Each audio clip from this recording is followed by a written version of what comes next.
The second book of Maccabees, chapter 1. The Jews in Jerusalem and in the land of Judea send greetings to their brethren the Jews in Egypt, and wish them true peace. May God bless you and remember his covenant with his faithful servants, Abraham, Isaac, and Jacob. May he give to all of you a heart to worship him and to do his will readily and generously. May he open your heart to his law and his commandments and grant you peace. May he hear your prayers and be reconciled to you, and never forsake you in time of adversity. Even now we are praying for you here. In the reign of Demetrius, the year 169, we Jews wrote to you during the trouble and violence that overtook us in those years, after Jason and his followers had revolted against the Holy Land and the kingdom, setting fire to the gatehouse and shedding innocent blood. But we prayed to the Lord, and our prayer was heard. We offered sacrifices and fine flour. We lighted the lamps and set out the loaves of bread. We are now reminding you to celebrate the Feast of Booths in the month of Chislev, dated in the year 188. The people of Jerusalem and Judea, the Senate, and Judas send greetings and good wishes to Aristobulus, counselor King Ptolemy, and counselor of King Ptolemy, and member of the family of the anointed priests, and to the Jews in Egypt. Since we have been saved by God from grave dangers, we give him great thanks for having fought on our side against the king. It was he who drove out those who fought against the holy city. When their leader arrived in Persia with his seemingly irresistible army, they were cut to pieces in the temple of the goddess Nania, through a deceitful stratagem employed by Nania's priests. On the pretext of marrying the goddess, Antiochus and his friends had come to the place to get its great treasures by way of dowry. When the priests of the Nanion had displayed the treasures, Antiochus, with a few attendants, came to the temple precincts. As soon as he entered the temple, the priests locked the doors. Then they opened a hidden trapdoor in the ceiling, hurled stones at the leader and his companions, and struck them down. They dismembered the bodies, cut off their heads, and tossed them to the people outside. Forever blessed be our God, who has thus punished the wicked. We shall be celebrating the purification of the temple on the 25th day of the month Chislev, so we thought it right to inform you that you too may celebrate the Feast of Booths and of the fire that appeared when Nehemiah, the rebuilder of the temple and the altar, offered sacrifices. When our fathers were being exiled to Persia, devout priests of the time took some of the fire from the altar and hid it secretly in the hollow of a dry cistern, making sure that the place would be unknown to anyone. Many years later, when it so pleased God, Nehemiah, commissioned by the king of Persia, sent the descendants of the priests who had hidden the fire to look for it. When they informed us that they could not find any fire, but only muddy water, he ordered them to scoop some out and bring it. After the material for the sacrifices had been prepared, Nehemiah ordered the priests to sprinkle with the water the wood and what lay on it. When this was done, and in time the sun, which had been clouded over, began to shine, a great fire blazed up, so that everyone marveled. While the sacrifice was being burned, the priests recited a prayer, and all present joined in with them, Jonathan leading the rest, responding with Nehemiah. The prayer was as follows. Lord, Lord God, creator of things awesome and strong, just and merciful, the only King and benefactor, who alone are gracious, just, almighty, and eternal, Israel's Savior from all evil, who chose our forefathers and sanctified them, accept this sacrifice on behalf of all your people, Israel, and guard and sanctify your heritage. Gather together our scattered people, free those who are the slaves of the Gentiles. Look kindly on those who are despised and detested, and let the Gentiles know that you are our God. Punish those who tyrannize over us and arrogantly mistreat us. Plant your people in your holy place, as Moses promised. Then the priests began to sing hymns. After the sacrifice was burned, Nehemiah ordered the rest of the liquid to be poured upon large stones. As soon as this was done, a flame blazed up, but its light was lost in the brilliance cast from the light on the altar. When the event became known and the king of the Persians was told that, in the very place where the exiled priests had hidden the fire, a liquid was found with which Nehemiah and his people had burned the sacrifices. The king, after verifying the fact, fenced the place off and declared it sacred. To those on whom the king wished to bestow favors, he distributed the large revenues he received there. Nehemiah and his companions called the liquid nephtar, meaning purification, but most people name it naphtha. Chapter 2. You will find in the records not only that Nehemiah the prophet ordered the deportees to take some of the aforementioned fire with them, but also that the prophet, in giving them the law, admonished them not to forget the commandments of the Lord, or to be led astray in their thoughts, when seeing the gold and silver idols and their ornaments, with other similar words. He urged them not to let the law depart from their hearts. The same document also tells how the prophet, following a divine revelation, ordered that the tent and the ark should accompany him, and how he went off to the mountain which Moses climbed to see God's inheritance. When Jeremiah arrived there, he found a room in a cave in which he put the tent, the ark, and the altar of incense. Then he blocked up the entrance. Some of those who followed him came up intending to mark the path, but they could not find it. When Jeremiah heard of this, he reproved them. The place is to remain unknown until God gathers his people together again and shows them mercy. Then the Lord will disclose these things, and the glory of the Lord will be seen in the cloud, just as it appeared in the time of Moses, and when Solomon prayed that the place might be gloriously sanctified. It is also related how Solomon, in his wisdom, offered a sacrifice at the dedication and the completion of the temple.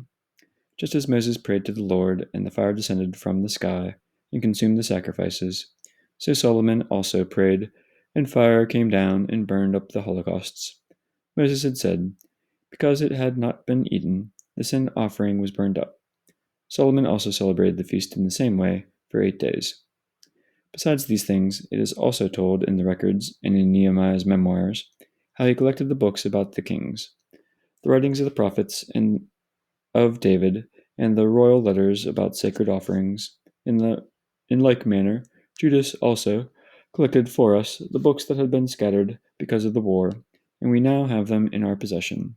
If you need them, send messengers to get them for you. As we are about to celebrate the feast of the purification of the temple, we are writing to you requesting you also to please celebrate the feast. It is God who has saved all his people and has restored to all of them their heritage, the kingdom, the priesthood, and the sacred sites, as he promised through the law. We trust in God that he will soon have mercy on us and gather us together from everywhere under the heavens to his holy place, for he has rescued us from great perils and has purified his place. This is the story of Judas Maccabeus and his brothers, of the purification of the great temple, the dedication of the altar, the campaigns against Antiochus Epiphanes and his son Eupator, and of the heavenly manifestations accorded to the heroes who fought bravely for Judaism. So that, few as they were, they seized the whole land, put to flight the barbarian hordes, regained possession of the world-famous temple, liberated the city, and re-established the laws that were in danger of being abolished, while the Lord favored them with all his generous assistance. All this, which Jason of Cyrene set forth in detail in 5 volumes, we will try to condense into a single book. In view of the flood of statistics in the difficulties encountered by those who wish to plunge into historical narratives where the material is abundant, we have aimed to please those who prefer simple reading, as well as to make it easy for the students who wish to commit things to memory, and to be helpful to all. For us who have taken upon ourselves the labor of making this digest, the task, far from being easy, is one of sweat and of sleepless nights, just as the preparation of a festive banquet is no light matter for one who thus seeks to give enjoyment to others.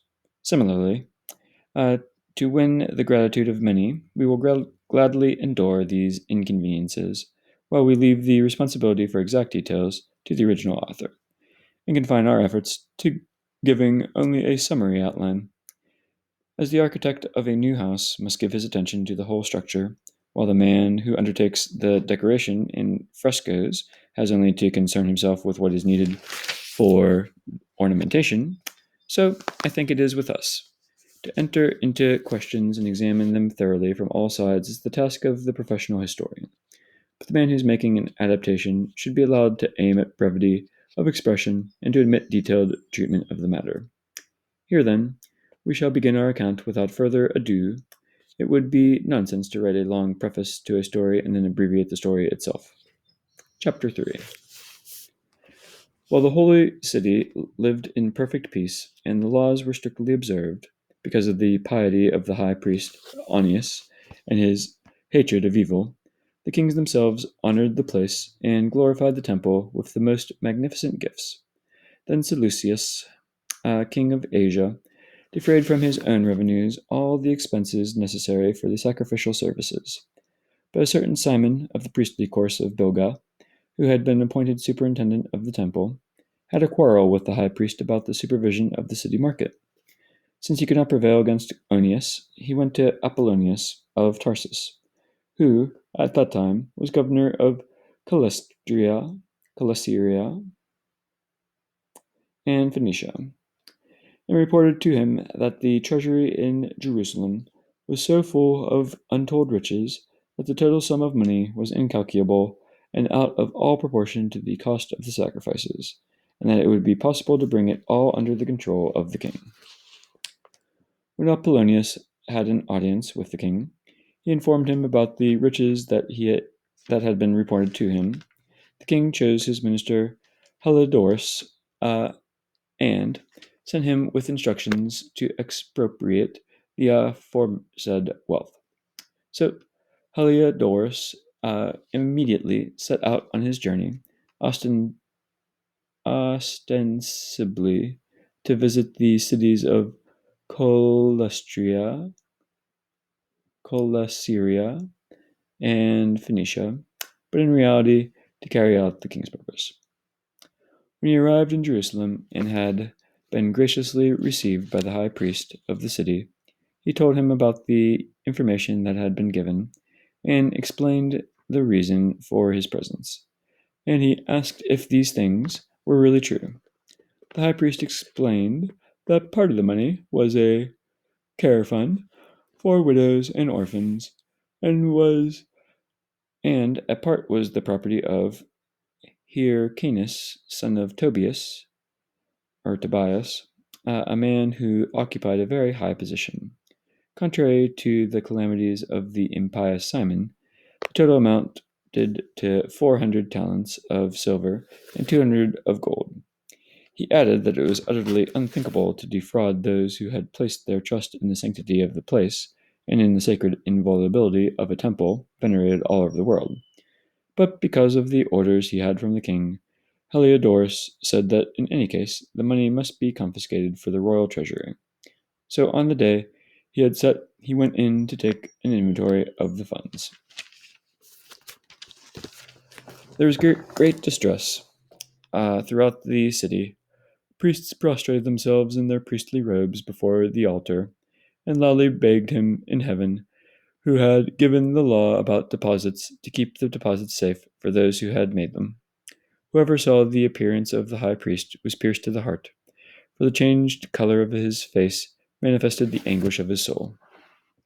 The terror and bodily trembling that had come over the man clearly showed those who saw him the pain that lodged in his heart. People rushed out of their houses in crowds to make public supplication, because the place was in danger of being profaned. Women girded with sackcloth below their breasts filled the streets. Maidens secluded indoors ran together, some to the gates, some to the walls, others peered through the windows, all of them with hands raised toward heaven, making supplication. It was pitiful to see the populace variously prostrated in prayer, and the high priest full of dread and anguish. While they were imploring the Almighty Lord to give the deposits safe and secure, to keep the deposits safe and secure for those who had placed them in trust, Heliodorus went on with his plan. But just as he was approaching the treasury with his bodyguards, the Lord of Spirits, who holds all power, manifested himself and so striking away that those who had been bold enough to follow Heliodorus were panic-stricken at God's power and fainted away in terror. There appeared to them a richly caparisoned horse, mounted by a dreadful rider. Charging fiercely, the horse attacked Heliodorus with its front hoofs. The rider was seen to be wearing golden armor. Then two other young men, remarkably strong, strikingly beautiful, and splendidly attired, appeared before him, standing on each side of him. They flogged him unceasingly until they had given him innumerable blows. Suddenly, he fell to the ground, enveloped in great darkness. Men picked him up and laid him on a stretcher. The man who a moment before had entered the treasury with a great retinue and his whole body guard was carried away helpless, having clearly experienced the sovereign power of God. While he lay speechless and deprived of all hope of aid due to an act of God's power, the Jews praised the Lord, who had marvelously glorified his holy place. And the temple, charged so shortly before with fear and commotion, was filled with joy and gladness, now that the Almighty Lord had manifested himself. Soon some of the companions of Heliodorus begged Onias to invoke the Most High, praying that the life of the man who was about to expire might be spared.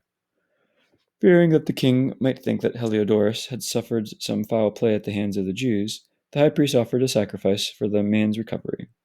While the high priest was offering the sacrifice of atonement, the same young men, in the same clothing, again appeared and stood before Heliodorus.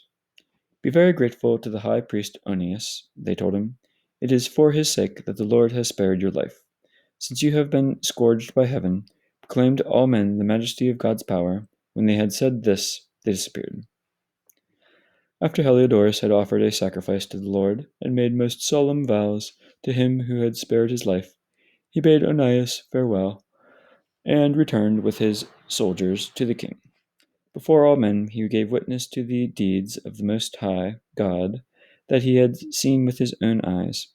When the king asked Heliodorus who would be a suitable man to be sent to Jerusalem next, he answered, If you have an enemy or a plotter against the government, send him there, and you will receive him back well flogged, if indeed he survives at all. For there is certainly some special divine power about the place. He who has his dwelling in heaven watches over that place and protects it, and he strikes down and destroys those who come to harm it. This was how the matter concerning Heliodorus and the preservation of the treasury turned out. Chapter 4.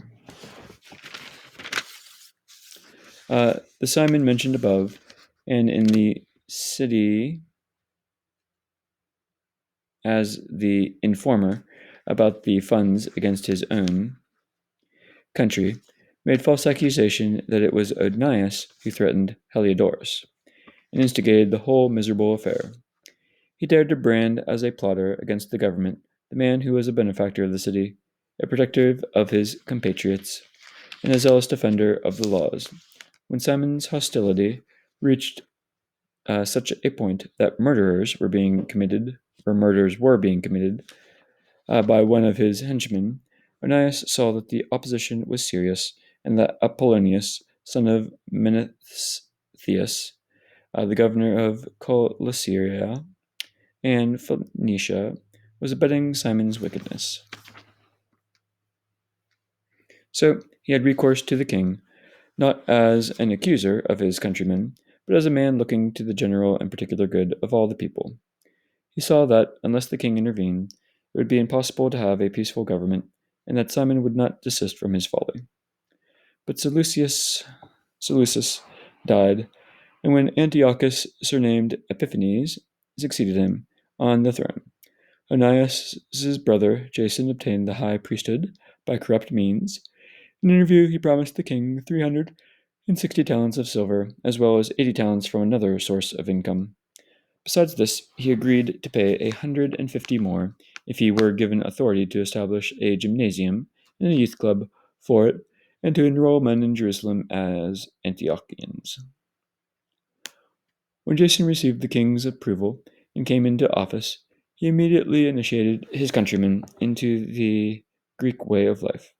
He set aside the royal concessions granted to the Jews through the mediation of John, father of Eupolemus, who would later go on an embassy to the Romans to establish a treaty of friendship with them.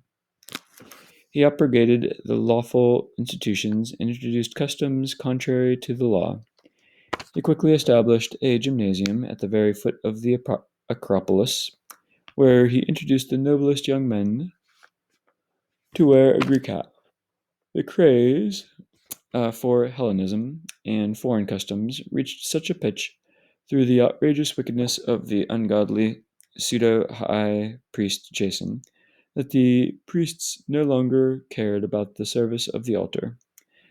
Disdaining the temple and neglecting the sacrifices, they hastened at the signal for the discus throwing to take part in the unlawful exercises on the athletic field. They despised what their ancestors had regarded as honors, while they highly prized what the Greeks esteemed as glory. Precisely because of this, they found themselves in serious trouble. The very people whose manner of life they emulated, and whom they desired to imitate in everything, became their enemies and oppressors. It is no light matter to flout the laws of God, as the following period will show. When the quinquennial games were held at Tyre, in the presence of the king, the vile Jason sent envoys as representatives of the Antiochians of Jerusalem to bring their 300 silver drachmas for the sacrifice to Hercules. But the bearers themselves decided that the money should not be spent on a sacrifice, as that was not right, but should be used for some other purpose. So the contribution destined by the sender for the sacrifice to Hercules was in fact applied by those who brought it to the construction of triremes, boats. When Apollonius, son of Menestheus, was sent to Egypt for the coronation of King Philomentor, Antiochus learned that the king was opposed to his policies, so he took measures for his own security. After going to Joppa, he proceeded to Jerusalem. There he was received with great pomp by Jason and the people of the city, who escorted him with torchlights and acclamations. Following this, he led his army into Phoenicia. Air of authority that he secured the high priesthood for himself, outbidding Jason by 300 talents of silver. He returned with the royal commission, but with nothing that made him worthy of the high priesthood. He had the temper of a cruel tyrant and the rage of a wild beast. Then Jason, who had cheated his own brother, and now saw himself cheated by another man, was driven out as a fugitive to the country of the Ammonites. Although Menelaus had obtained the office, he did not make any payments of the money he had promised to the king. In spite of the demand of Sostratus, the commandant of the citadel, whose duty it was to collect the taxes. For this reason, both were summoned before the king. Menelaus left his brother Lysimachus as his substitute in the high priesthood, while Sostratus left Crates, commander of the Cypriots, as his substitute. While these things were taking place, the people of Tarsus and Malus rose in revolt because their cities had been given as a gift to Antiochus, the king's mistress. The king, therefore, went off in haste to settle the affair, leaving Andronicus, one of the rabbis, as his deputy. Then Menelaus, thinking this a good opportunity, stole some gold vessels from the temple and presented them to Andronicus. He had already sold some other vessels in Tyre and in the neighboring cities.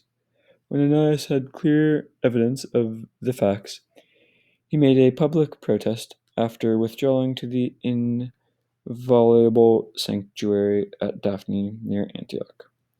Thereupon Menelaus approached Andronicus privately and asked him to lay hands on Ananias.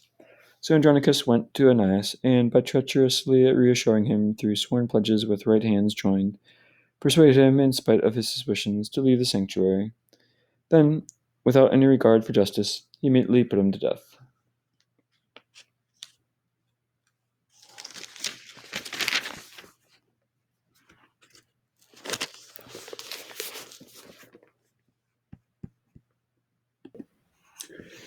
As a result, not only the Jews, but many people of other nations as well, were indignant and angry over the unjust murder of the man.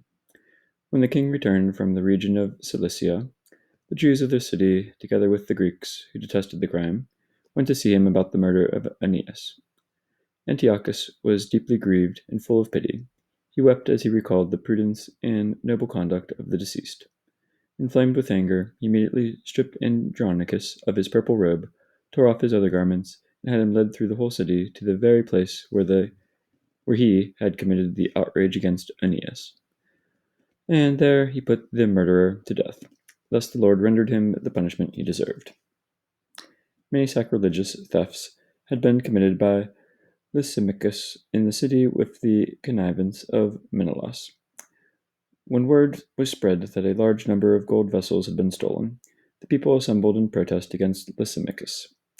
As the crowds, now thoroughly enraged, began to riot, Lysimachus launched an unjustified attack against them with about 3,000 armed men under the leadership of Oranus, a man as advanced in folly as he was in years. Reacting against Lysimachus' attack, the people picked up stones or pieces of wood or handfuls of the ashes lying there and threw them in wild confusion at Lysimachus and his men. As a result, they wounded many of them and even killed a few, while they put all the rest to flight. The sacrilegious thief himself they slew near the treasury. Charges about this affair were brought against Menelaus. When the king came to Tyre, 3 men sent by the Senate presented to him the justice of their cause. But Menelaus, seeing himself on the losing side, promised Ptolemy, the son of Dorymenes, a substantial sum of money if he would win the king over. So Ptolemy retired with the king under a colonnade, as if to get some fresh air, and persuaded him to change his mind. Menelaus, who was the cause of all the trouble, the king acquitted of the charges, while he condemned to death those poor men who would have been declared innocent even if they had pleaded their case before Scythians.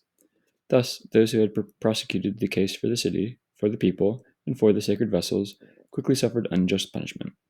For this reason, even some Tyrians were indignant over the crime and provided sumptuously for their burial.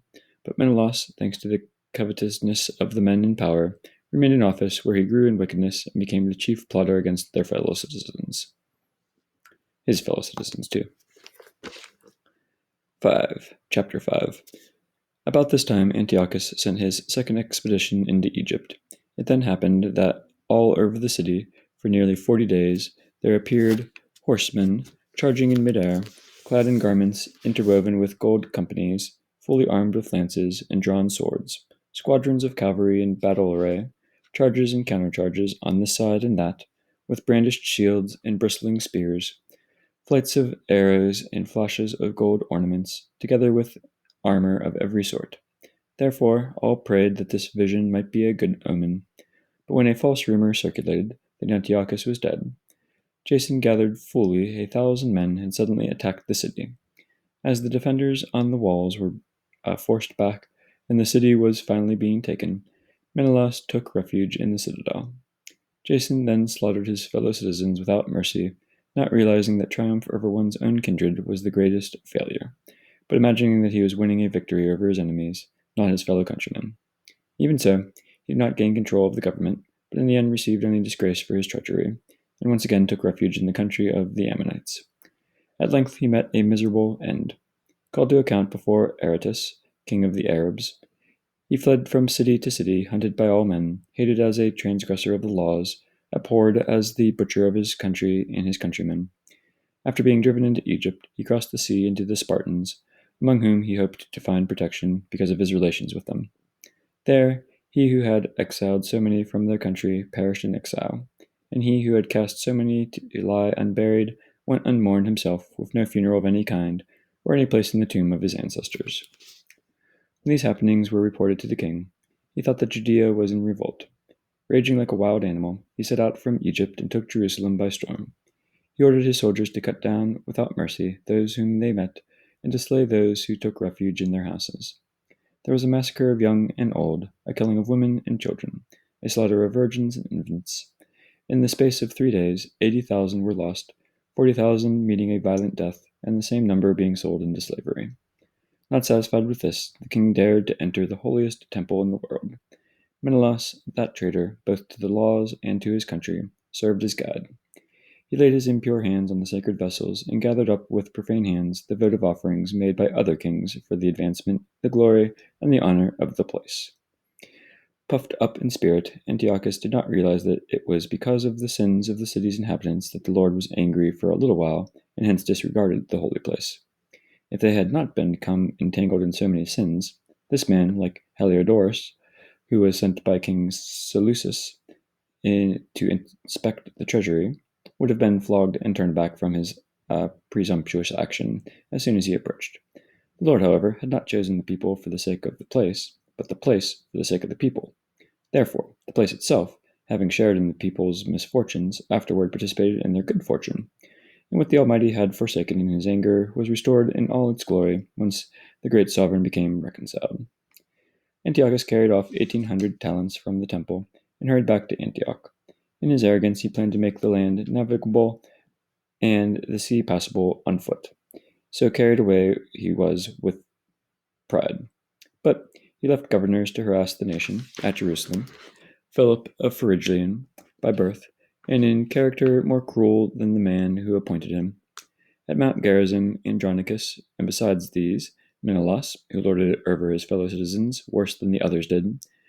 Out of hatred for the Jewish citizens, the king sent Apollonius, commander of the Mysians, at the head of an army of 22,000 men, with orders to kill all the grown men and sell the women and young men into slavery.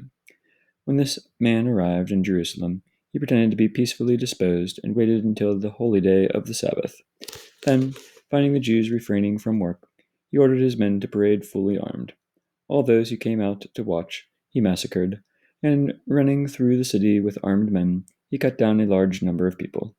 But Judas Maccabeus was about 9 others, withdrew to the wilderness, where he and his companions lived like wild animals in the hills, continuing to eat what grew wild to avoid sharing defilement. Chapter 6.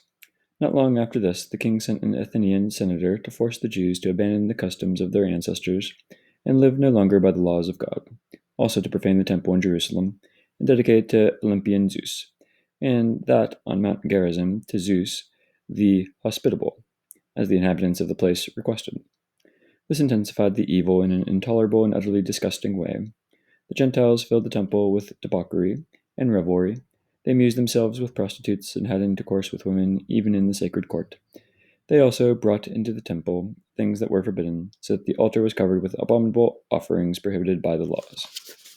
Man could not keep the Sabbath or celebrate the traditional feasts, nor even admit that he was a Jew. Moreover, at the monthly celebration of the king's birthday, the Jews had, from bitter necessity, to partake of the sacrifices, and when the festival of Dionysus was celebrated, they were compelled to march in his procession, wearing wreaths of ivy. At the suggestion of the citizens of Ptolemais, a decree was issued ordering the neighboring Greek cities to act in the same way against the Jews, oblige them to partake of the sacrifices, and put to death those who would not consent to adopt the customs of the Greeks. It was obvious, therefore, that disaster impended. Thus, 2 women who were arrested for having circumcised their children were publicly paraded about the city with their babies hanging at their breasts, and then thrown down from the top of the city wall. Others, who had assembled in nearby caves to observe the Sabbath in secret, were betrayed to Philip and all burned to death. In their respect for the holiness of that day, they had scruples about defending themselves.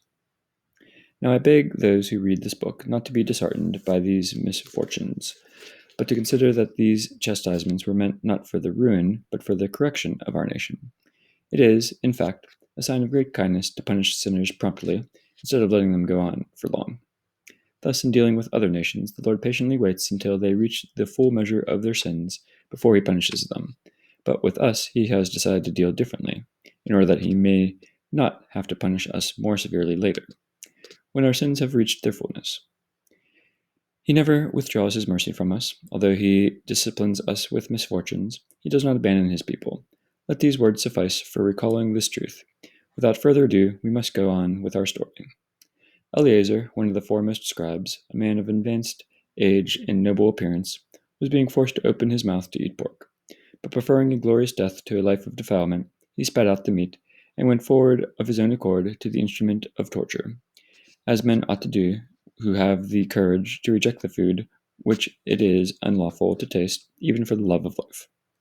Those in charge of that unlawful ritual meal took the man aside privately, because of their long acquaintance with him, and urged him to bring meat of his own providing, such as he could legitimately eat, and pretend to be eating some of the meat of the sacrifice prescribed by the king. In this way he would escape the death penalty, and be treated kindly because of their old friendship with him. But he made up his mind in a noble manner, worthy of his years, the dignity of his advanced age, the merited distinction of his grey hair, and of the admirable life he had lived from childhood, and so he declared that above all he would be loyal to the holy laws given by God. He told them to send him at once to the abode of the dead, explaining, "At our age it would be unbecoming to make such a pretense. Many young men would think that the 90-year-old Eleazar had gone over to an alien religion. Should I thus dissimulate for the sake of a brief moment of life, they would be led astray by me, while I would bring shame and dishonor on my old age. Even if, for the time being, I avoid the punishment of men, I shall never, whether alive or dead, escape the hands of the Almighty. Therefore, by manfully giving up my life now, I will prove myself worthy of my old age, and I will leave to the young a noble example of how to die willingly and generously for the revered and holy laws." He spoke thus, and went immediately to the instrument of torture. Those who shortly before had been kindly disposed now became hostile towards him because what he said seemed to them utter madness. When he was about to die under the blows, he groaned and said, "The Lord, in his holy knowledge, knows full well that, although I could have escaped death, I am not only enduring terrible pain in my body from this scourging, but also suffering it with joy in my soul because of my devotion to him." This is how he died, leaving in his death a model of courage and an unforgettable example of virtue, not only for the young, but for the whole nation. Chapter 7. It also happened that 7 brothers and their mother were arrested, tortured with whips and in scourges by the king to force them to eat pork in violation of God's law. One of the brothers, speaking for the others, said, "What do you expect to achieve by questioning us? We are ready to die rather than transgress the laws of our ancestors." At that the king, in a fury, gave orders to have pans and cauldrons heated. While they were being quickly heated, he commanded the executioners to cut out the tongue of the one who had spoken for the others, to scalp him, cut off his hands and feet, while the rest of his brothers and his mothers looked on. When he was completely maimed, but still breathing, the king ordered them to carry him to the fire and fry him. As a cloud of smoke spread from the pain, the brothers and their mother encouraged one another to die bravely, saying such words as, "The Lord is looking on, and he truly has compassion on us," as Moses declared in his canticle, when he protested openly with the words, "And he will have pity on his servants." When the first brother had died in this manner, they brought the second to him, be made sport of. After tearing off the skin and hair of his head, They asked him, "Will you eat the pork rather than have your body tortured limb by limb?" Answering in the language of his forefathers, he said, "Never." So he too in turn suffered the same tortures as the first. At the point of death he said, "You cursed fiend, you are depriving us of this present life, but the King of the world will raise us up and to live again forever. It is for his laws that we are dying." After him, the third suffered their cruel sport. He put out his tongue at once when told to do so, and bravely held out his hands as he spoke these noble words. "It was from heaven that I received these. For the sake of his laws I disdain them. From him I hope to receive them again." Even the king and his attendants marveled at the young man's courage, because he regarded his suffering as nothing. After he had died, they tortured and maltreated the fourth brother in the same way. When he was near death, he said, "It is my choice to die at the hands of men with the God-given hope of being restored to life by him. But for you, there will be no resurrection to life." They next brought forward the fifth brother and maltreated him. Looking at the king, he said, "Since you have power among men, mortal though you are, do what you please. But do not think that our nation is forsaken by God. Only wait, and you will see how this great power will torment you and your descendants." After him, they brought the sixth brother. When he was about to die, he said, "Have no vain illusions. We suffer these things on our own account, because we have sinned against our God. That is why such astonishing things have happened to us. Do not think that you will go unpunished for having dared to fight against God." Most admirable and worthy of everlasting remembrance was the mother, who saw her 7 sons perish in a single day, yet bore it courageously because of her hope in the Lord. Filled with a noble spirit that stirred her womanly heart with manly courage, she exhorted each of them in the language of their forefathers with these words: "I do not know how you came into existence in my womb. It was not I who gave you the breath of life, nor was it I who set in order the elements of which each of you is composed. Therefore, since it is the Creator of the universe who shapes each man's beginning, as he brings about the origin of everything, he, in his mercy, will give you back both breath and life, because you now disregard yourselves for the sake of his law." Antiochus, suspecting insult in her words, thought he was being ridiculed. As the youngest brother was still alive, the king appealed to him, not with mere words, but with promises on oath to make him rich and happy if he would abandon his ancestral customs. He would make him his friend and entrust him with high office.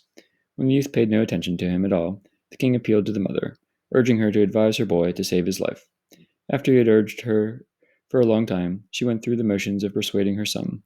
In derision of the cruel tyrant, she leaned over close to her son and said in their native language, "Son, have pity on me, who carried you in my womb for 9 months, nursed you for 3 years, brought you up, educated and supported you to your present age. I beg you, child, to look at the heavens and the earth, and see all that is in them. Then you will know that God did not make them out of existing things, and in the same way the human race came into existence. Do not be afraid of this executioner, but be worthy of your brothers and accept death, so that in the time of mercy I may receive you again with them." She had secretly finished, or scarcely finished, speaking when the youth said, "What are you waiting for? I will not obey the king's command. I obey the command of the law given to our forefathers through Moses. But you, who have contrived every kind of affliction for the Hebrews, will not escape the hands of God. We indeed are suffering because of our sins, though our living Lord treats us harshly for a little while, to correct us with chastisements. He will again be reconciled with his servants. But you, wretch, vilest of all men, do not in your insolence concern yourself with unfounded hopes, as you raise your hand against the children of heaven. You have not yet escaped the judgment of the Almighty and all-seeing God. My brothers, after enduring brief pain, have drunk of never-failing life, under God's covenant, but you, by the judgment of God, shall receive just punishments for your arrogance. Like my brothers, I offer up my body and my life for our ancestral laws, imploring God to show mercy soon to our nation, and by afflictions and blows to make you confess that He alone is God. Through me and my brothers, may there be an end to the wrath of the Almighty that has justly fallen on our whole nation." At that, the king became enraged and treated him even worse than the others, since he bitterly resented the boy's contempt. Thus he too died undefiled, putting all his trust in the Lord. The mother was the last to die after her sons. Enough has been said about the sacrificial meals and the excessive cruelties. Chapter 8. Judas Maccabeus. Judas Maccabeus and his companions entered the villages secretly, summoned their kinsmen, and by also enlisting others who remained faithful to Judaism, assembled about 6,000 men.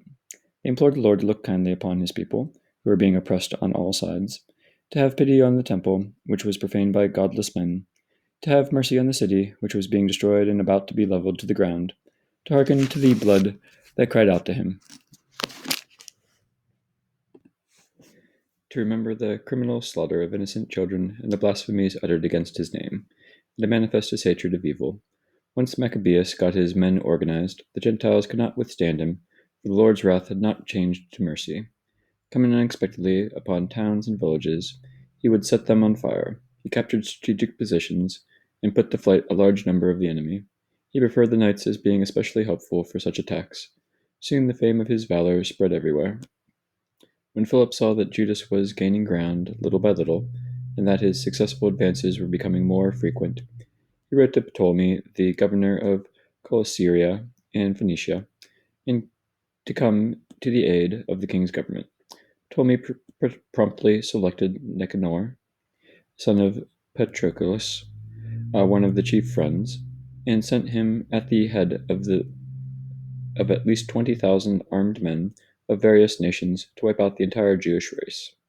With him he associated Gorgias, a professional military commander, well versed in the art of war. Nicanor planned to raise the 2,000 talents of tribute owed by the king to the Romans by selling captured Jews into slavery. So he immediately sent word to the coastal cities, inviting them to buy Jewish slaves and promising to deliver 90 slaves for a talent. Little did he dream of the punishment that was to fall upon him from the Almighty.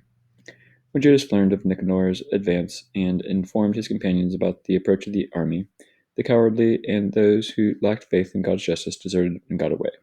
But the others sold everything they had left, and at the same time besought the Lord to deliver those whom the ungodly Nicanor had sold before even meeting them.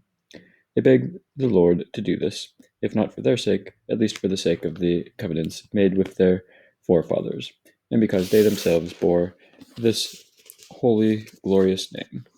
Maccabeus assembled his men, 6,000 strong, and exhorted them not to be panic-stricken before the enemy, nor to fear the large number of the Gentiles attacking them unjustly, but to fight courageously, keeping before their eyes the lawless outrage perpetrated by the Gentiles against the holy place and the affliction of the humiliated city, as well as the subversion of their ancestral way of life.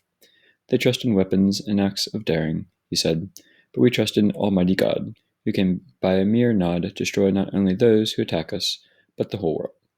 He went on to tell them of the times when help had been given their ancestors, both the time of Sennacherib, when 185,000 of his men were destroyed, and the time of the battle in Babylonia against the Galatians, when only 8,000 Jews fought along with 4,000 Macedonians, yet when the Macedonians were hard pressed, the 8,000 routed 120,000 and took great quantity of booty because of the help they received from heaven. With such words he encouraged them, and made them ready to die for their laws and their country. Then Judas divided his army into 4, placing his brothers Simon, Joseph, and Jonathan each over a division, assigning to each 1,500 men. There was also Eleazar.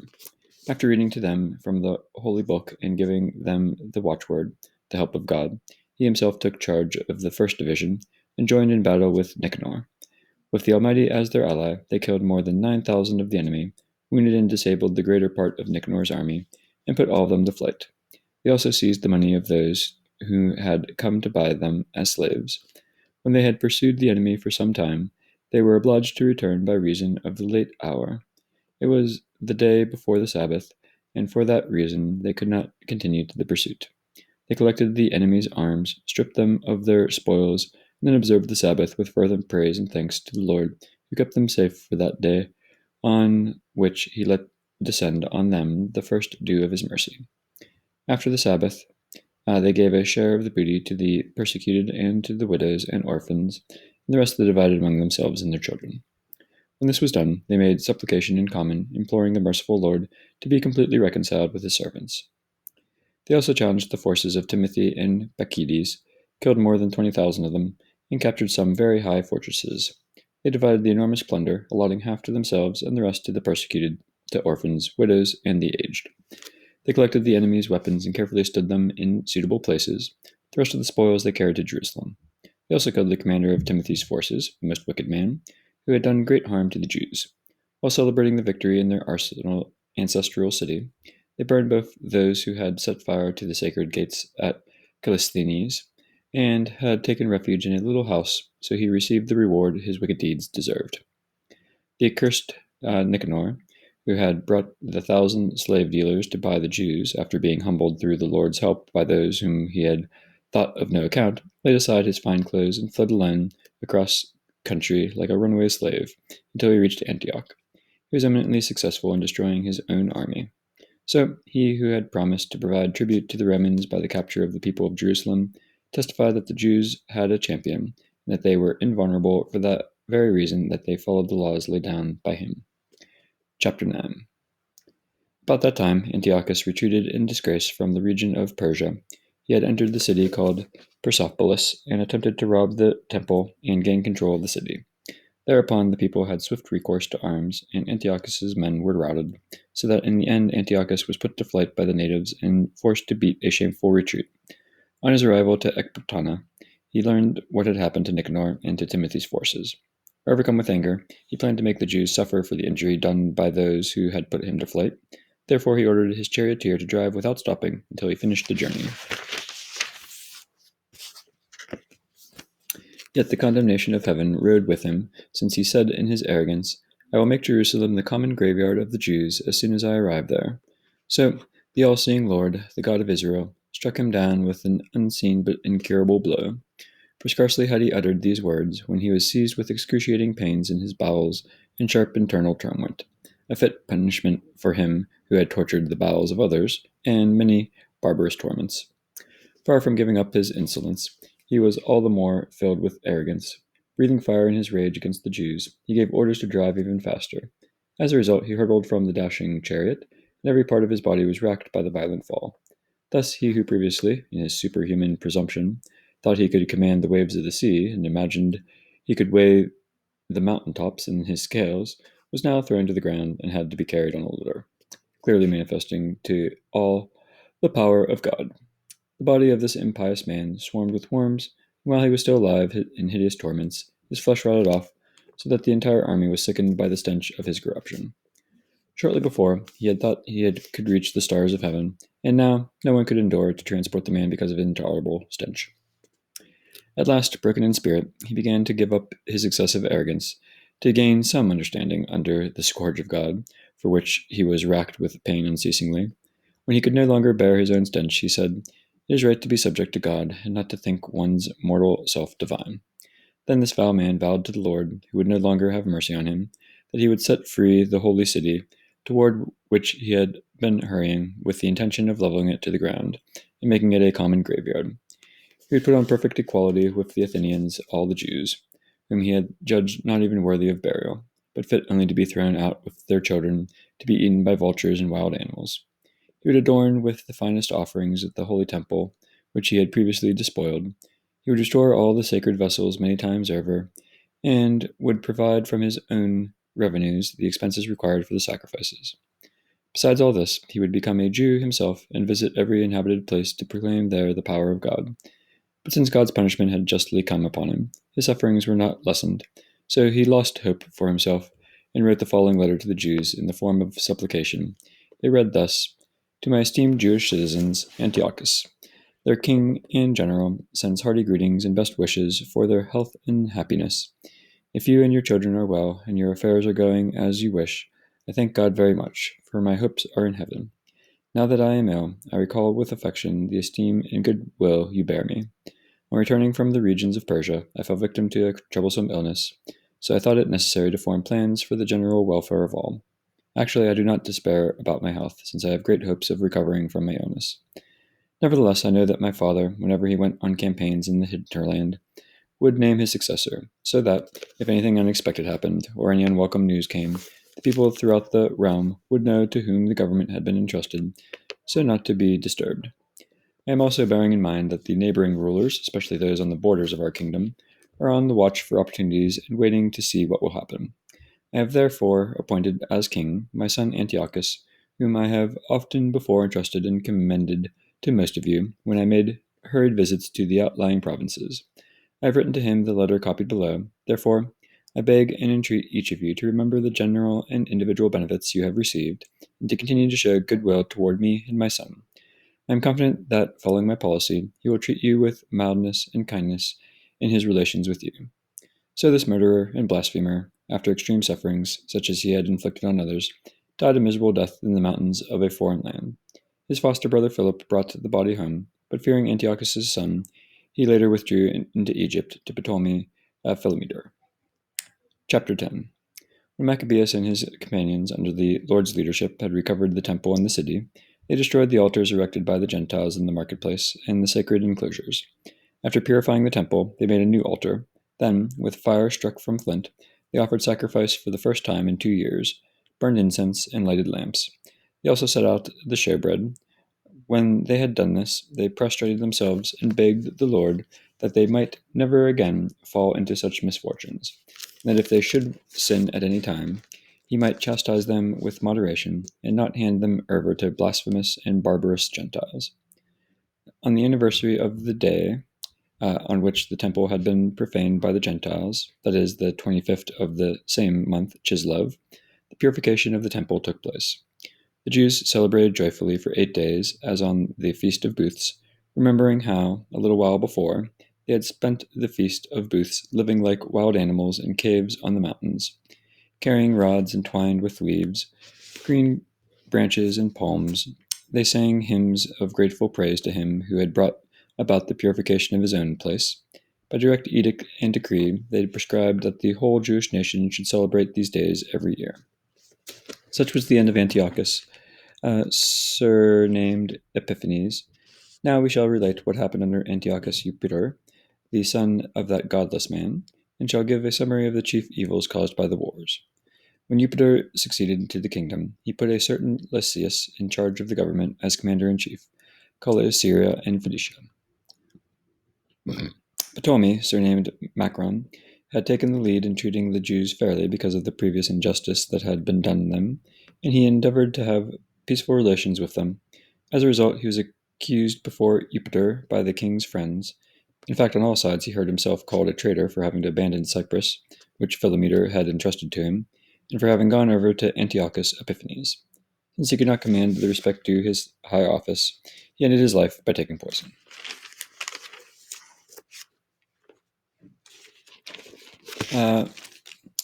With Gorgias became governor, when Gorgias became governor of the region, he employed foreign troops and used every opportunity to attack the Jews.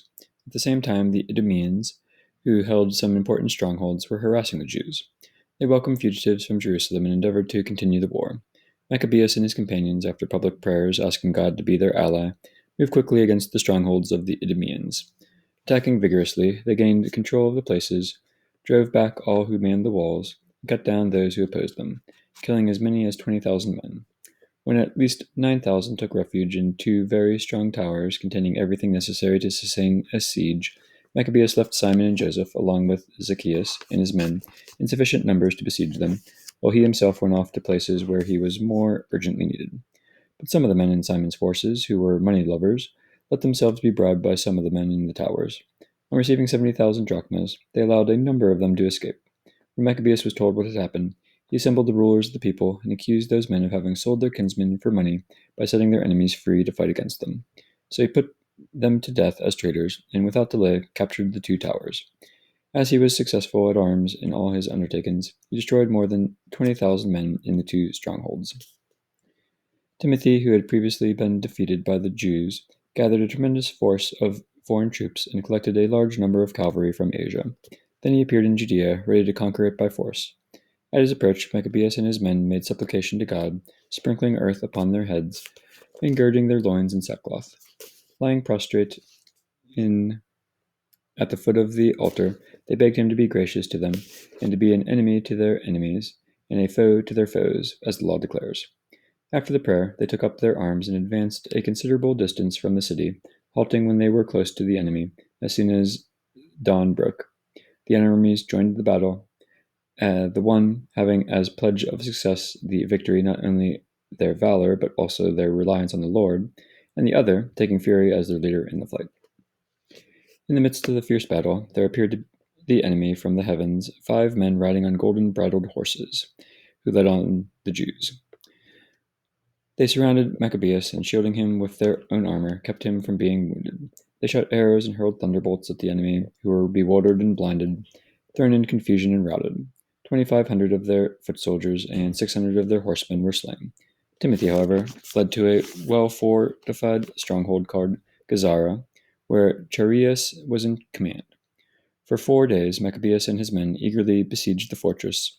Those inside, relying on the strength of the place, kept repeating outrageous blasphemies and uttering abominable words.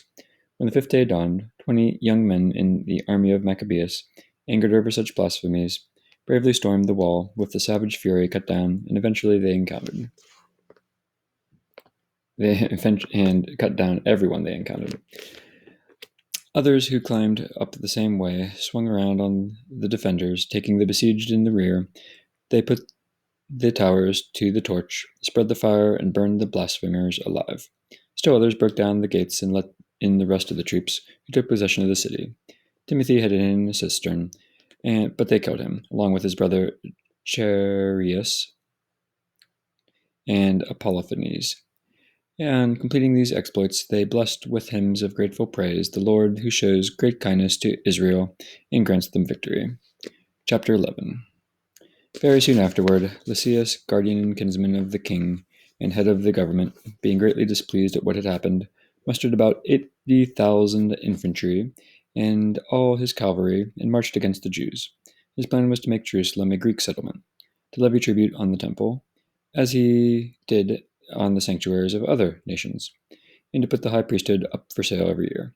He did not take God's power into account at all, but felt exultant confidence in his myriads of foot soldiers, his thousands of horsemen, and his 80 elephants. So he invaded Judea, and when he raced Bethsur, a fortified place about 20 miles from Jerusalem, launched a strong attack against it. When Maccabeus and his men learned that Lysias was besieging the strongholds, they and all the people begged the Lord with lamentations and tears to send a good angel to save Israel. Maccabeus himself was the first to take up arms, and he exhorted the others to join him in risking their lives to help their kinsmen. Then they resolutely set out together. Suddenly, while they were still near Jerusalem, a horseman appeared at their head, clothed in white garments and brandishing gold weapons.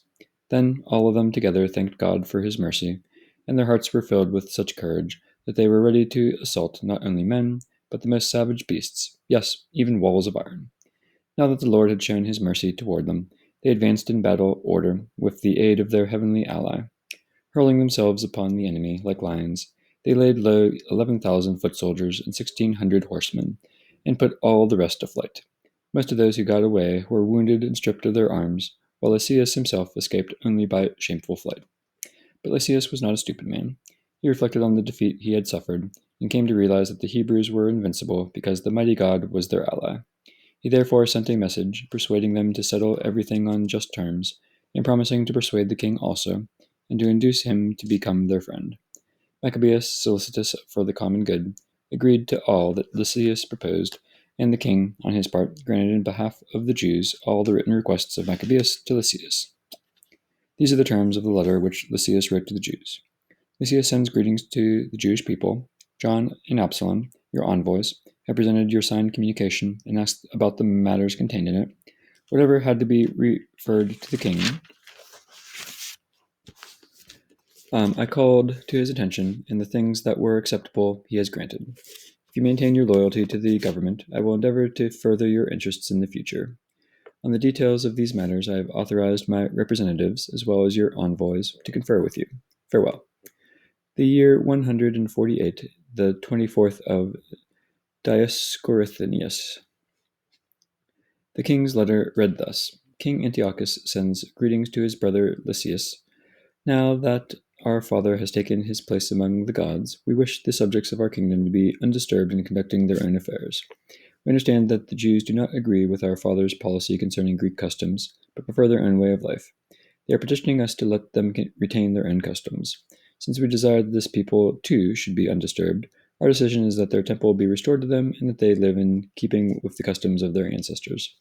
Accordingly, please send them messengers to give them our assurances of friendship so that they learn of our When they learn of our decision, they may have nothing to worry about, but may contentedly go about their own business. The king's letter to the people was as follows. King Antiochus sends greetings to the Jewish Senate and to the rest of the Jews. If you are well, it is what we desire. We too are in good health. Menelaus has told us of your wish to return home and attend to your own affairs. Therefore, those who return by the 13th of Xanthicus will have our assurance of full permission to observe their dietary laws and other laws, just as before, and none of the Jews shall be molested in any way for faults committed through ignorance. I have also sent Menelaus to reassure you. Farewell, in the year 148, the 15th of Xanthicus. The Romans also sent them a letter as follows. Quintus Memmius and Titus Manicus, legates of the Romans, send greetings to the Jewish people. Whatever Lysias, kinsman of the king, has granted you, we also approve. But the matters on which he passed judgment should be submitted to the king. As soon as you have considered them, send someone to us with your decisions, so that we may present them to your advantage, for we are on our way to Antioch. Make haste then to send us those who can inform us of your intentions. Farewell, in the year 148, the 15th of Xanthicus. Chapter 12. Persecution renewed. After these agreements were made, Lysias returned to the king, and the Jews went about their farming. But some of the local governors, Timothy and Apollonius, son of Genius, as also Hieronymus and Demophon, to say nothing of Nicanor, the commander of the Cyprians, would not allow them to live in peace. Some people of Joppa also committed this outrage. They invited the Jews who lived among them, together with their wives and children, to embark on boats which they had provided. There was no hint of enmity toward them. This was done by a public vote of the city. When the Jews, not suspecting treachery and wishing to live on friendly terms, accepted the invitation, the people of Joppa took them out to sea and drowned at least 200 of them. As soon as Judas heard of the barbarous deed perpetrated against his countrymen, he summoned his men, and after calling upon God, the just judge, he marched against the murderers of his kinsmen. In a night attack, he set the harbor on fire, burnt the boats, put to the sword those who had taken refuge there. When the gates of the town were shut, he withdrew, intending to come back later and wipe out the entire population of Joppa. On hearing that the men of Jamnia planned to give like treatment to the Jews who lived among them, he attacked the Jamnian populace by night, setting fire to the harbor and the fleet, so that the glow of the flames was visible as far as Jerusalem, 30 miles away. When the Jews had gone about a mile from there in the campaign against Timothy, they were attacked by Arabs numbering at least 5,000 foot soldiers and 500 horsemen. After a hard fight, Judas and his companions, with God's help, were victorious. The defeated nomads begged Judas to make friends with them and promised to supply the Jews with cattle and to help them in every other way. Realizing that they could indeed be useful in many respects, Judas agreed to make peace with them. After the pledge of friendship had been exchanged, the Arabs withdrew to their tents. He also attacked a certain city called Caspin, fortified with earthworks and ramparts and inhabited by a mixed population of Gentiles. Relying on the strength of their walls and their supply of provisions, the besieged treated Judas and his men with contempt, insulting them and even uttering blasphemies and profanity. But Judas and his men invoked the aid of the great sovereign of the world, who in the day of Joshua overthrew Jericho without battering ram or siege machine. Then they fiercely stormed the ramparts. Capturing the city by the will of God, they inflicted such indescribable slaughter on it that the adjacent pool, which was about a quarter mile wide, seemed to be filled with the blood that flowed into it.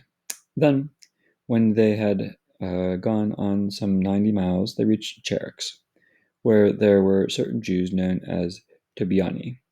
But they did not find Timothy in that region, for he had already departed from there without having done anything except to leave behind in one place a very strong garrison. But Dositheus and Sosipater, two of Maccabees' captains, marched out and destroyed the force of more than 10,000 men that Timothy had left in the stronghold. Meanwhile, Maccabeus divided his army into the cohorts, with a commander over each cohort, and went in pursuit of Timothy, who had a force of 120,000 foot soldiers and 2,500 horsemen.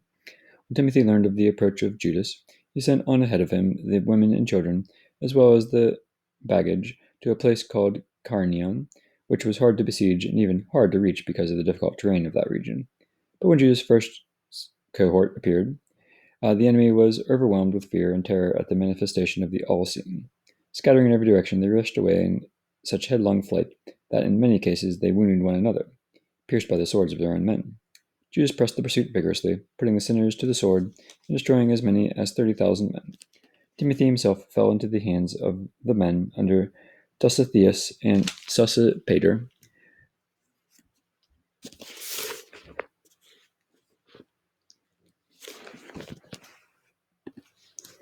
But with great cunning, he asked them to spare his life and let him go, because he had in his power the parents and relatives of many of them, and could make these suffer. When he had fully confirmed his solemn pledge to restore them unharmed, they let him go for the sake of saving their brethren. Judas then marched to Carnion and the shrine of Atargatis, where he killed 25,000 people. After the defeat and destruction of these, he moved his army to Ephron, a fortified city inhabited by people of many nationalities. Robust young men took up their posts in defense of the walls, from which they fought valiantly. Inside were large supplies of machines and missiles. But the Jews, invoking the sovereign, who forcibly shatters the might of his enemies, got possession of the city and slaughtered 25,000 of the people in it. Then they set out from there and hastened on to Scythopolis, and hastened 75 miles from Jerusalem. But when the Jews who lived there testified to the good will shown by the Scythopolitans and to their kind treatment, even in times of adversity, Judas and his men thanked them and exhorted them to be well disposed to their race in the future also. Finally, they arrived in Jerusalem shortly before the Feast of Weeks. After this feast called Pentecost, they lost no time in marching against Gorgias, governor of Idumea, who opposed them with 3,000 foot soldiers and 400 horsemen. In the ensuing battle, a few of the Jews were slain. A man called Dositheus, a powerful horseman and one of Basener's men, caught hold of Gorgias, grasped his military cloak, and dragged him along by main strength, intending to capture the vile wretch alive, when a Thracian horseman attacked Dositheus and cut off his arm at the shoulder. Then Gorgias fled to Marissa. After Esdras and his men had been fighting for a long time and were weary, Judas called upon the Lord to show himself their ally and leader in the battle. Then, raising a battle cry in his ancestral language and with songs, he charged Gorgias's men when they were not expecting it and put them to flight. Judas rallied his army and went to the city of Adullam. As the week was ending, they purified themselves according to custom and kept the Sabbath there.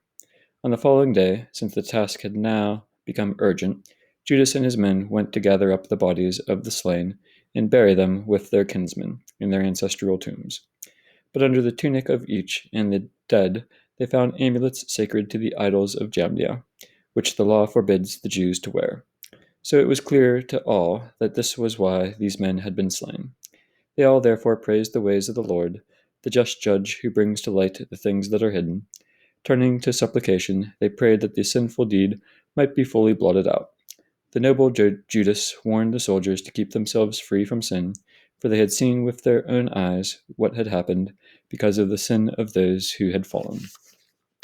He then took up a collection among all his soldiers, amounting to 2,000 silver drachmas, which he sent to Jerusalem to provide for an expiatory sacrifice. In doing this, he acted in a very excellent and noble way, inasmuch as he had the resurrection of the dead in view. For if he were not expecting the fallen to rise again, it would have been useless and foolish to pray for them in death. But if he did this with a view to the splendid reward that awaits those who had gone to rest in godliness, it was a holy and pious thought. Thus he made atonement for the dead, that they might be freed from this sin. Purgatory. Chapter 13. In the year 149, Judas and his men learned that Antiochus Eupator was invading Judea with a large force, and that with him was Lysias, his guardian, who was in charge of the government. They led a Greek army of 110,000 foot soldiers, 5,300 horsemen, 22 elephants, and 300 chariots, armed with scythes. Menelaus also joined them, and with great duplicity kept urging Antiochus on, not for the welfare of his country, but in the hope of being established in the office. But the king of kings aroused the anger of Antiochus against the scoundrel. When the king was shown by Lysias that Menelaus was to be blamed for all the trouble, he ordered him to be taken to Beroia and executed there in the customary local method. There is at that place a tower 75 feet high, full of ashes, with a circular rim sloping down steeply on all sides toward the ashes. A man guilty of sacrilege, or notorious for certain other crimes, is brought up there and then hurled down to destruction. In such a manner was Menelaus, the transgressor of the law, fated to die. He was deprived even of decent burial. It was altogether just that he who had committed so many sins against the altar with its pure fire and ashes should meet his death in ashes. The king was advancing, his mind full of savage plans for inflicting on the Jews worse things than those they suffered in his father's name. When Jesus learned of this, he urged the people to call upon the Lord night and day, to help them now, if ever, when they were about to be deprived of their law, their country, and their holy temple, and not to allow this nation, which had just begun to revive, to be subjected again to blasphemous Gentiles. When they had all joined in doing this, and had implored the merciful Lord continuously, with weeping and fasting and prostrations for 3 days, Jesus encouraged them and told them to stand ready. After a private meeting with the elders, he decided that before the king's army could invade Judea and take possession of the city, the Jews should march out and settle the matter with God's help, leaving the outcome to the Creator of the world, and exhorting his followers to fight nobly to death for the laws, the temple, the city, the country, and the government. He pitched his camp near Modin, giving his men the battle cry, God's victory. He made a night attack on the king's pavilion with a picked force of the bravest young men, and killed about 2,000 in the camp. They also slew the lead elephant and its rider. Finally, they withdrew in triumph, having filled the camp with terror and confusion. Day was just breaking when this was accomplished, with the help and protection of the Lord. The king, having had a taste of the Jews' daring, tried to take their positions by a stratagem. So he marched against Bethsur, a strong fortress of the Jews, but he was driven back, checked, and defeated. Judas then sent supplies to the men inside, but Rhodicus and of the Jewish army betrayed military secrets to the enemy. He was found out, arrested, and imprisoned. The king made a second attempt by negotiating with the men of Bethsur. After giving them his pledge and receiving theirs, he withdrew and attacked Judas and his men, but he was defeated. Next, he heard that Philip, who was left in charge of the government in Antioch, had rebelled. Dismayed, he parleyed with the Jews, submitted to their terms, and swore to observe their rights. Having come to this agreement, he offered a sacrifice and honored the temple with a generous donation. He approved of Maccabees and left him as military and civil governor of the territory from Ptolemais to the region of Gerines.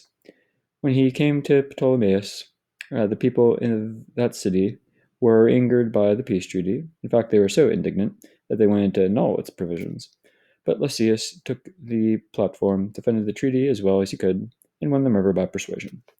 After calming them and gaining their goodwill, he returned to Antioch. That is how the king's attack and withdrawal went. Chapter 14.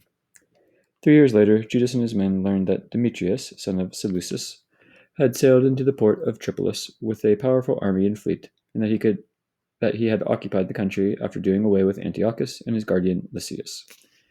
A certain Alcimus, a former high priest who had wilfully incurred defilement at the time of the revolt, realized that there was no way for him to salvage his position and regain access to the holy altar.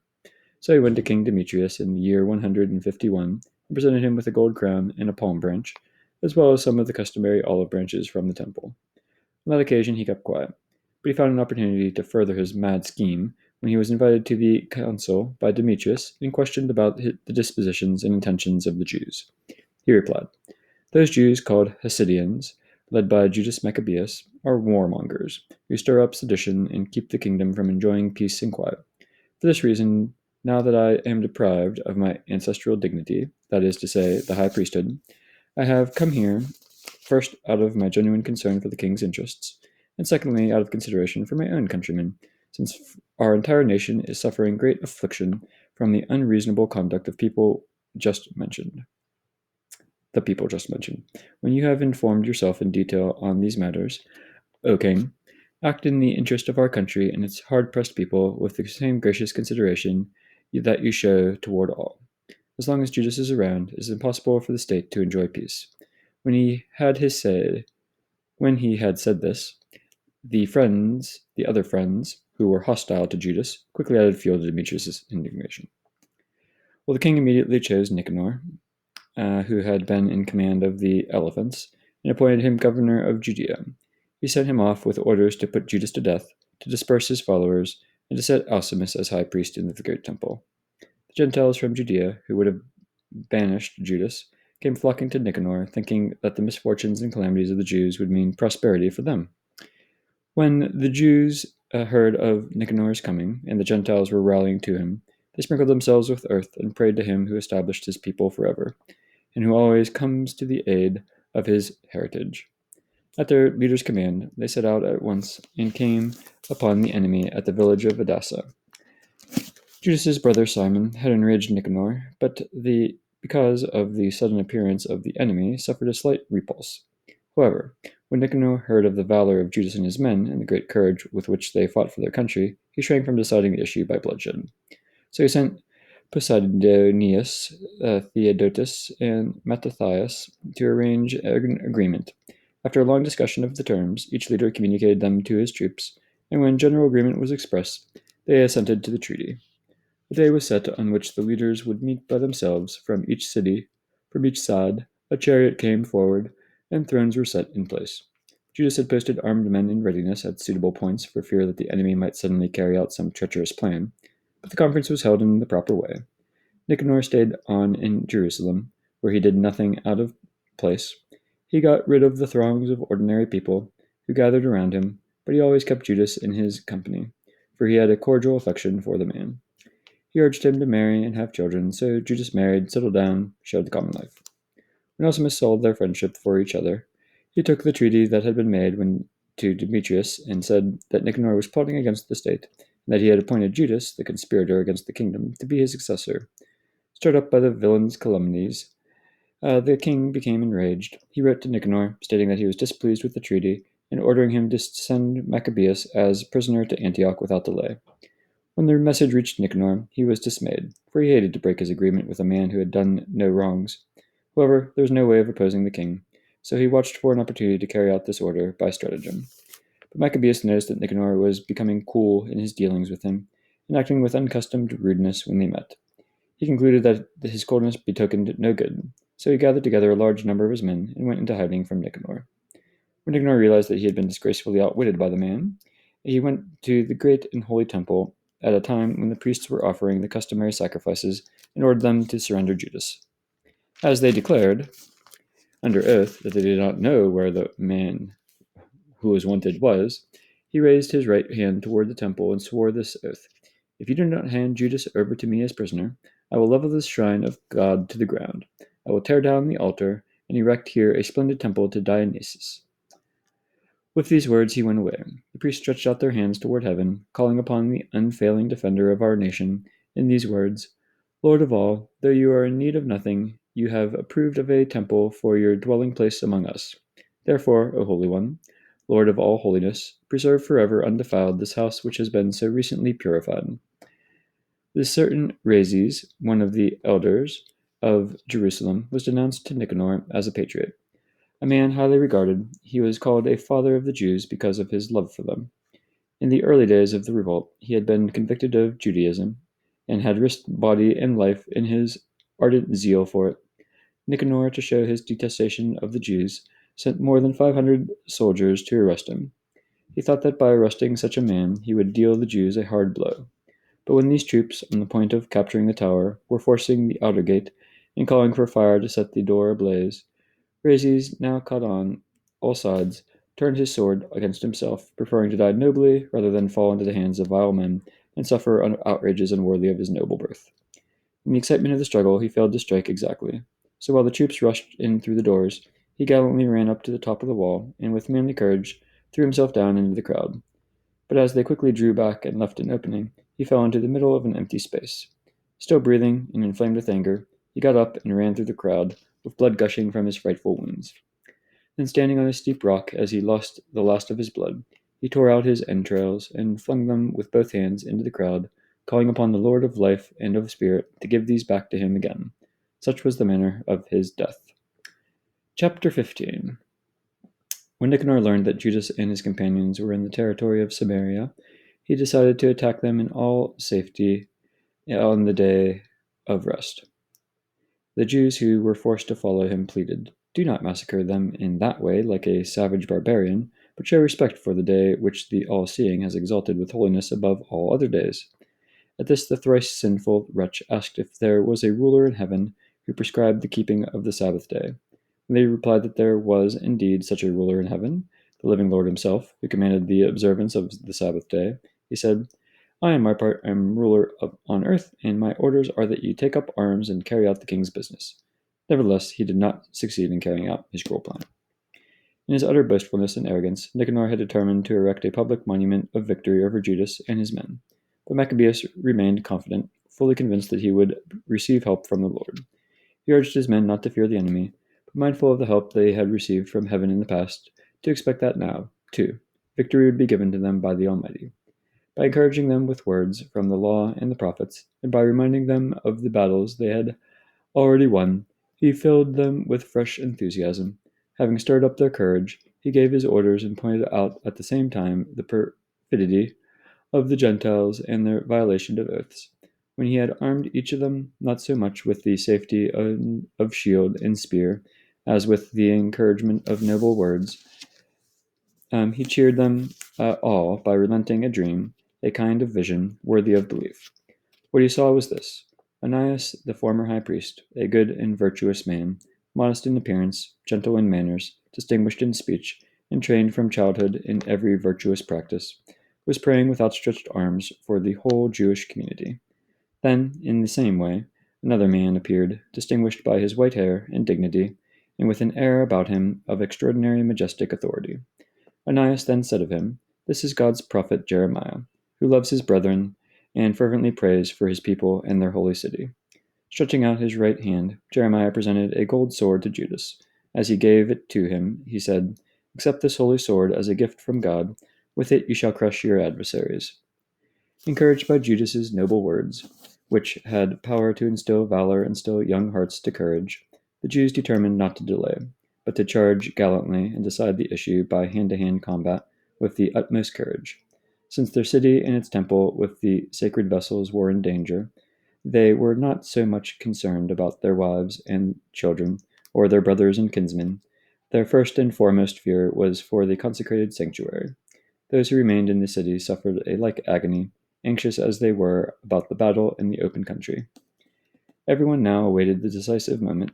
The enemy were already drawing near with their troops drawn up in the battle line, their elephants placed in strategic positions, and their cavalry stationed on the flanks.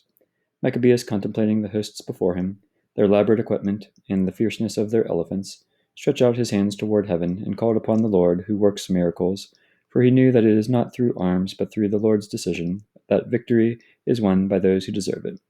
He prayed to him thus: "You, O Lord, sent your angel in the days of King Hezekiah of Judea, and he slew 185,000 men of Sennacherib's army.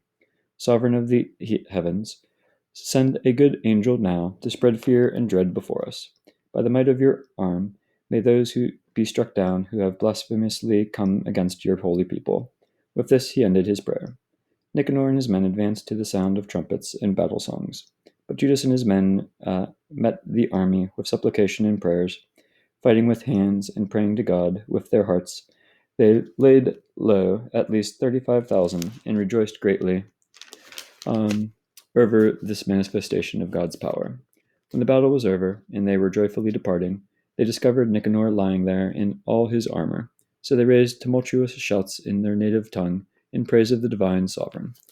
Then Judas, who was ever in body and soul the chief defender of his fellow citizens, had maintained from youth his affection for his countrymen, ordered Nicanor's head and whole right arm to be cut off and taken to Jerusalem.